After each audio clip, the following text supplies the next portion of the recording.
Bismillahirrahmanirrahim. Assalamualaikum warahmatullahi wabarakatuh.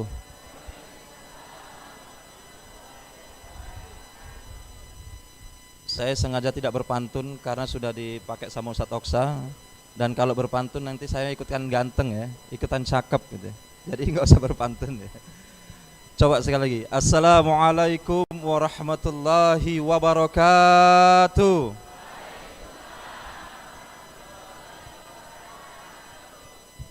Innal hamdalillah nahmaduhu wa nasta'inuhu wa nastaghfiruh wa na'udzu billahi min syururi anfusina wa min sayyiati a'malina.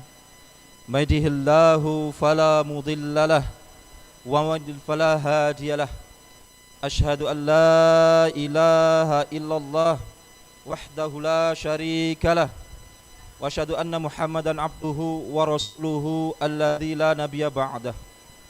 Qala Allah Ta'ala fil kitabihil karim.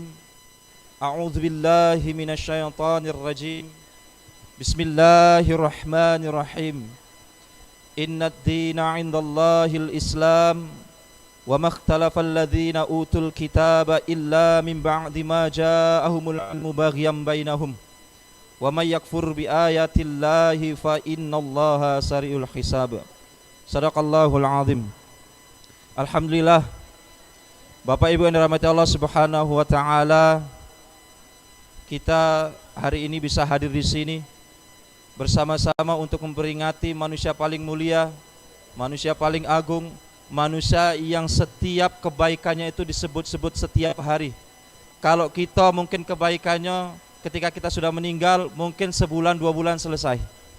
Tapi Nabi Muhammad sallallahu alaihi wasallam kebaikannya akan terus disebut, kemuliaannya akan terus disebut, kebesarannya akan selalu disebut sampai akhir kiamat.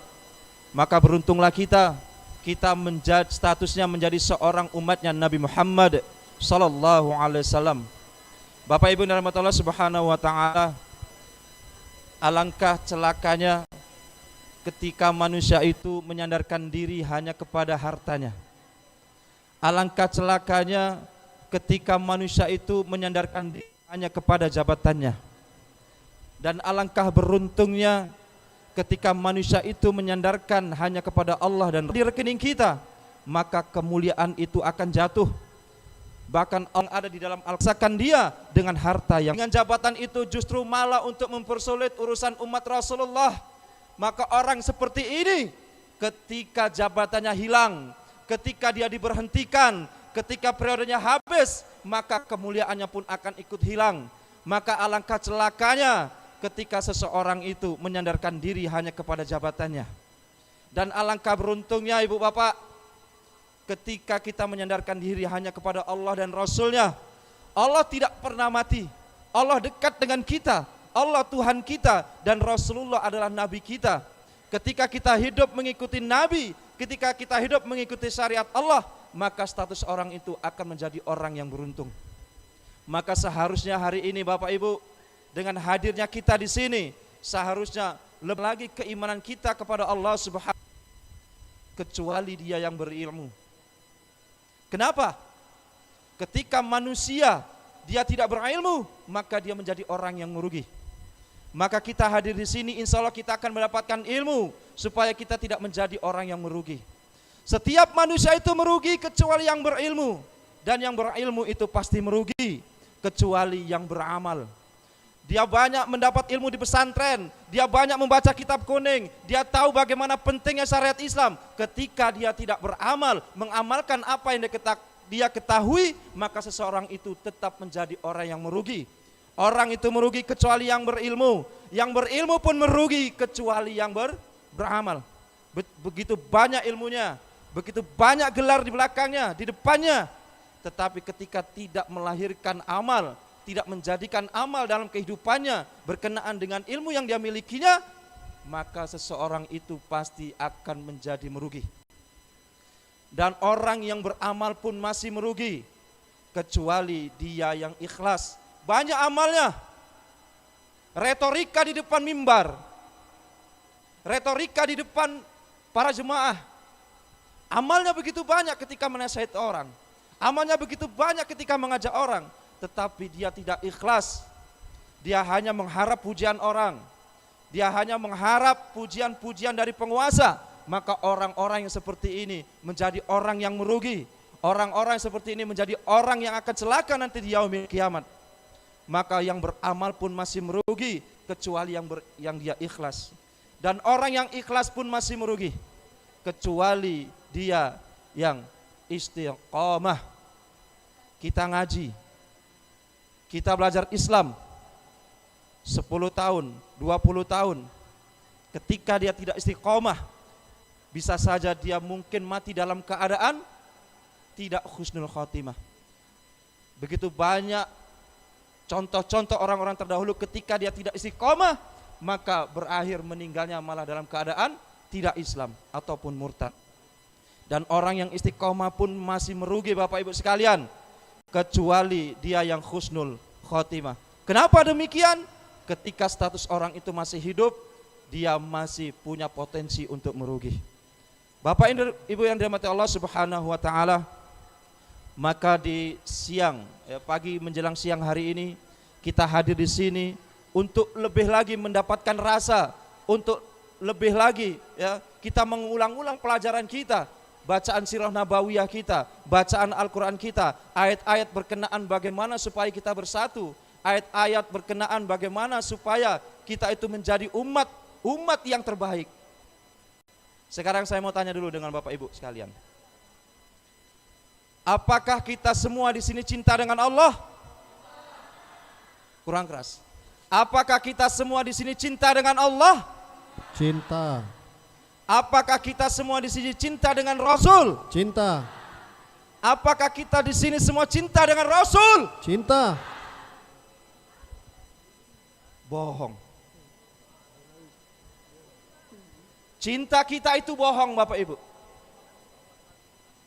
Cinta macam apa yang kita lisankan kepada Nabi Muhammad? Mungkin itu hanya di bibir saja. Cinta macam apa yang kita ucapkan kepada Nabi Muhammad? Ketika justru sistem ekonomi tidak dijalankan dengan sesuai syariat Islam. Cinta macam apa yang kita ucapkan kepada Nabi Muhammad?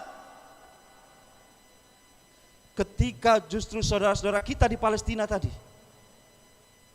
saudara-saudara kita di Palestina, mereka ditinggal sendirian. Cinta macam apa yang kita miliki hari ini? Yang mungkin setiap habis sholat kita berzikir, kita bersolawat kepada Nabi sebagai bentuk kecintaan kita kepada Rasulullah SAW. Tetapi ternyata cinta kita itu cinta dusta. Cinta kita itu cinta bohong. Karena ternyata tidak menjadi amal-amal yang benar sesuai dengan apa yang dicontohkan oleh Nabi dan apa yang diinginkan oleh Allah Subhanahu wa taala. Maka Bapak Ibu yang dirahmati Allah Subhanahu wa taala, kalau memang kita cinta kepada Nabi, kalau memang kita cinta kepada Allah dan Rasulnya, maka kita tidak akan pernah membiarkan bagaimana saudara-saudara kita yang ada di Palestina, mereka anak kecil, berjalan untuk mencari perlindungan, toh tapi tetap tidak dapat perlindungan itu. Saya kemarin lihat video bagaimana ibu-ibu, dia berjalan dengan kesusahan, dengan cara merangkak. Dia berjuang dengan keluarganya untuk mencari perlindungan. Dia berjuang dengan semua orang Islam yang ada di Palestina untuk mencari perlindungan supaya tidak dibunuhi oleh Israel. Maka fakta hari ini berbicara Bapak Ibu sekalian. Kalau memang kita cinta kepada Allah, kalau memang kita cinta kepada Rasulullah, maka seharusnya tidak akan pernah ada saudara-saudara kita muslim di Palestina, mereka susah makan, mencari gandum sisa-sisa, mereka makan rumput. Semua penderitaan yang ada di muka bumi, sebutkan contohnya apa saja, itu semua sudah mereka rasakan. Semua mereka rasakan penderitaan yang ada di seluruh muka bumi. Saudara-saudara kita di Palestina merasakan itu semua. Mungkin kita kehilangan ibu, kehilangan bapak, mereka merasakan itu. Kehilangan anak apalagi. Hari ini kita masih bisa berkumpul, masih bisa makan buah, makan snack, minum, senda gurau, tertawa bersama keluarga-keluarga kita. setiap harinya. Bayangkan, apakah mereka bisa mendapatkan itu? Ketika Allah memberikan kenikmatan yang begitu rupa kepada kita semua hari ini di sini, tapi justru kenikmatan itu tidak melahirkan rasa empati kepada saudara-saudara kita di Palestina. Justru kenikmatan itu menjadikan diri kita terbuai. Kenikmatan itu justru menjadikan kita lalai. Justru kita tidak peduli lagi dengan saudara-saudara kita di Palestina. Bahkan yang lebih menyakitkan lagi adalah ketika saudara-saudara kita yang ada di Palestina, mereka mencari perlindungan, justru malah blokade-blokade yang didapatkan. Negeri-negeri Islam yang ingin membantu tidak boleh. Negeri-negeri Islam yang ingin membantu justru malah diboikot. Tidak boleh masuk di daerah Gaza. Bapak Ibu yang dirahmati Allah Subhanahu wa taala, apakah hari ini kita sudah bosan melihat postingan orang-orang yang ketika membagikan peristiwa yang ada di Palestina? Mungkin jangan-jangan ketika kita men-scroll HP ada postingan tentang Palestina, justru malah kita cepat-cepat men-scroll ke atas. Kita tidak mau lagi melihat videonya karena beralasan miris dalam hati melihat penderitaan itu. Seharusnya ketika kita melihat postingan yang ada penderitaan itu di Palestina, video tentang penderitaan di Palestina, kita harus menge-share itu sebagai bentuk tanda kita cinta kepada mereka, tunjukkan kepada dunia bahwasanya mereka hari ini masih belum merdeka. Bapak Ibu rahmati Allah Subhanahu wa taala, pekan kemarin itu sekitar 10 hari atau 7 hari kemarin itu ada yang namanya deklarasi New York. Deklarasi New York itu isinya adalah 142 negara itu mereka menyetujui Palestina merdeka. 10 tidak mengakui, yang lainnya abstain. Mereka tidak memberikan hak suara. Seolah-olah ketika kita tidak belajar bagaimana ya sistem politik hari ini, sistem politik internasional hari ini disuguhkan dengan fakta negara 142 negara mereka menyetujui Palestina merdeka, mereka bereuforia. Seolah-olah ini menjadi tanda atau cikal bakal Palestina akan segera merdeka. Tidak Bapak Ibu sekalian. Ini hanya mencontohkan, ini hanya sebagai bentuk rasa empati yang ada dalam hati umat muslim sebenarnya. Ya. Sebagai bentuk kemanusiaan, 142 negara itu semua menerima Palestina merdeka. Tetapi hati-hati, justru ketika kita disuguhkan dengan fakta 142 negara ya menginginkan Palestina merdeka, itu sebenarnya adalah untuk menuju bahasanya dua negara, ya. Solusi dua negara itu akan segera nanti dideklarasikan ketika 142 negara itu menyetujui itu. Bapak Ibu rahmat Allah Subhanahu wa taala. Oke lah. Misal 142 negara itu menyetujui bagaimana Palestina merdeka. Tetapi ingat, Barat, orang-orang kafir itu mereka punya cara supaya kita tidak bisa merealisasikan itu. Dengan apa? Dengan PBB-nya. Karena ketika seluruh dunia pun itu semua menyetujui Palestina merdeka, seluruh negara muslim setuju Palestina merdeka, tetapi ketika masuk ke dalam PBB, kita akan tersumbat, kita akan terhalang, karena ketika sudah masuk ke meja di PBB, itu akan menjadi yang namanya hak veto. Di voting, sedangkan yang memiliki hak voting itu ada 5 negara, Amerika, Cina, Inggris, Prancis, Rusia. Sekarang jadi pertanyaan, apakah dalam 5 negara ini mereka termasuk 142 negara tadi? Oke lah Inggris dan Prancis, dia ikut, tetapi mereka main dua sisi Bapak. Solusi 2 negara, dan yang satunya Amerika yang menyokong, siapa? Menyokong Israel.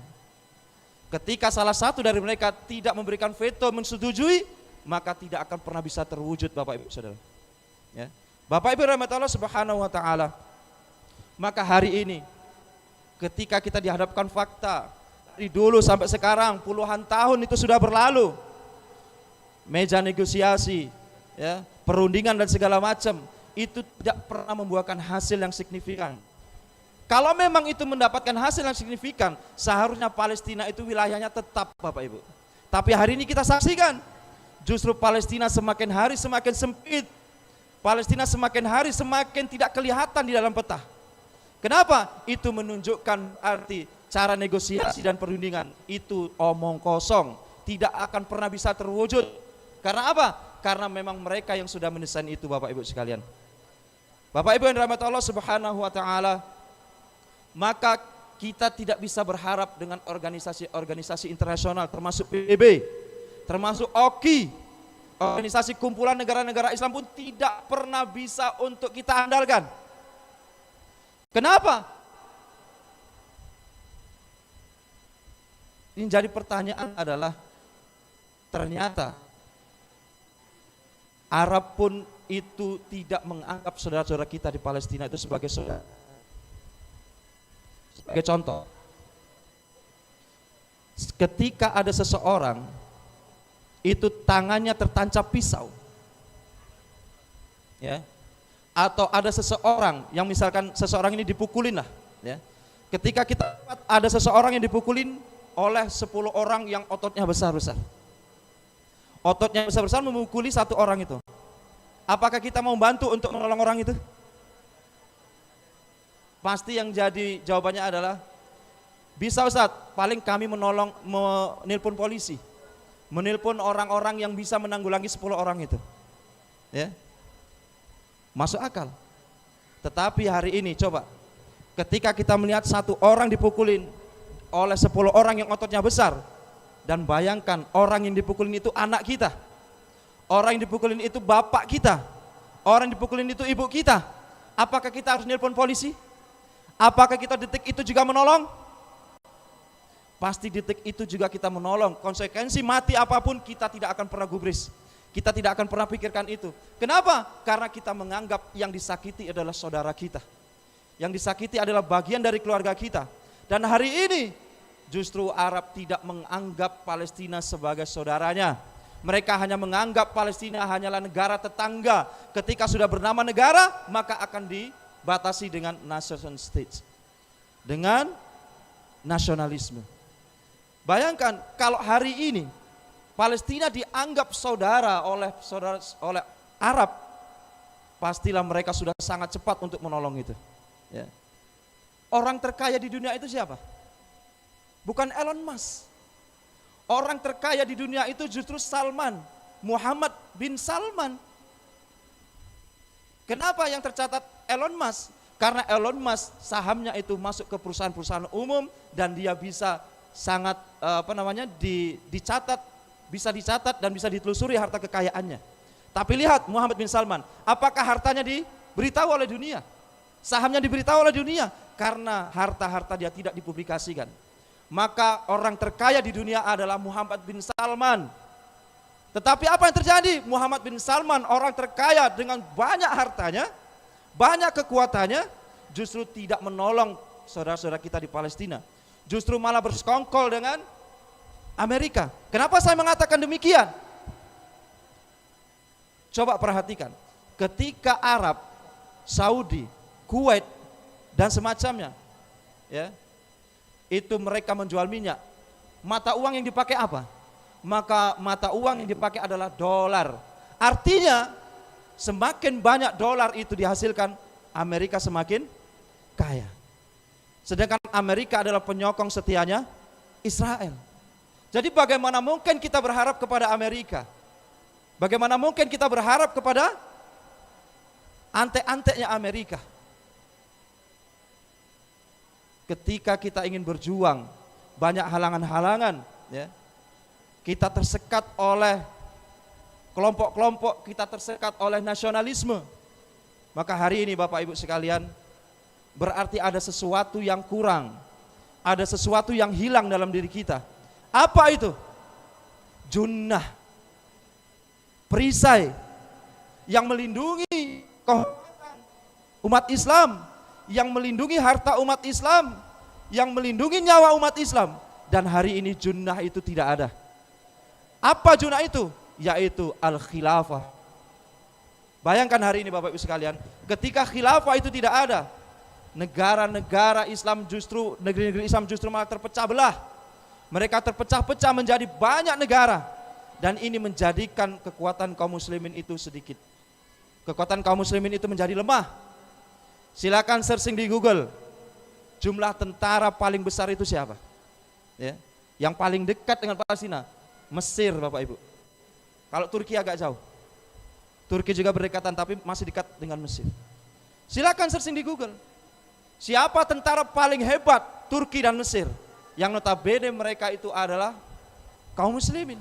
Tetapi mereka hanya diam hari ini. Justru mereka membuat pagar yang begitu hebat, begitu besar, begitu tinggi untuk menghalangi siapa? Menghalangi saudara-saudara kita yang ada di Palestina. Bapak Ibu yang dirahmati Allah Subhanahu wa taala, maka kenapa hari ini umat Islam atau negeri-negeri Islam justru tidak mau membantu Palestina? Yang pertama, tidak menganggap Palestina sebagai saudaranya. Silakan, oh Arab bantu, negeri-negeri Arab bantu, sudah banyak bantu. Ternyata menurut data yang banyak membantu saudara-saudara kita di Palestina adalah kaum muslimin yang non-Arab, Malaysia, Brunei, Indonesia. Silakan buka datanya. Kalau hanya berargumen Arab itu membantu Palestina, silakan buka datanya. Ternyata yang banyak membantu saudara kita di Palestina justru muslim di luar Arab. Bapak Ibu dirahmati Allah Subhanahu wa taala, maka ini membuktikan pentingnya kita untuk bersatu. Pentingnya kita untuk bersatu dalam naungan al-khilafah tadi, ya. Bagaimana kita menyaksikan ketika kita membaca Sirah Nabawiyah, Rasulullah SAW itu mengirim pasukan dan mengepung Bani Qainuqa selama 15 hari hanya gara-gara satu orang wanita itu dilecehkan di pasar dan orangnya tersingkap. Lalu seorang laki-laki sahabat Rasul itu membantu seorang wanita tersebut, lalu seorang sahabat Nabi itu dibunuh. Lalu didengarkan oleh Nabi dan Nabi mengutus pasukan untuk mengepung Bani Qainuqa. Bagaimana Khalifah Mu'tasim Billah ketika kejadian serupa mengirim pasukan ke Amuriyah. Dan hari ini bukan hanya kehormatan tersingkap auratnya, hartanya hilang, nyawanya hilang, lalu keluarganya hilang, semua penderitaan dirasakan, tapi hari ini justru negeri-negeri Islam itu diam, hanya berretorika. Bapak Ibu dan Allah Subhanahu wa taala, maka hadirnya kita di sini seharusnya lebih lagi untuk menumbuhkan rasa kecintaan kita dengan saudara-saudara kita di Palestina. Dan amal yang kita lakukan adalah untuk berjuang supaya saudara-saudara kita di Palestina bisa ditolong, saudara-saudara kita Palestina bisa dilindungi. Dengan apa? Dengan bersama-sama kita memperjuangkan al-khilafah. Takbir! Mungkin itu yang bisa saya sampaikan. Billahi taufiq wal hidayah. Wassalamualaikum.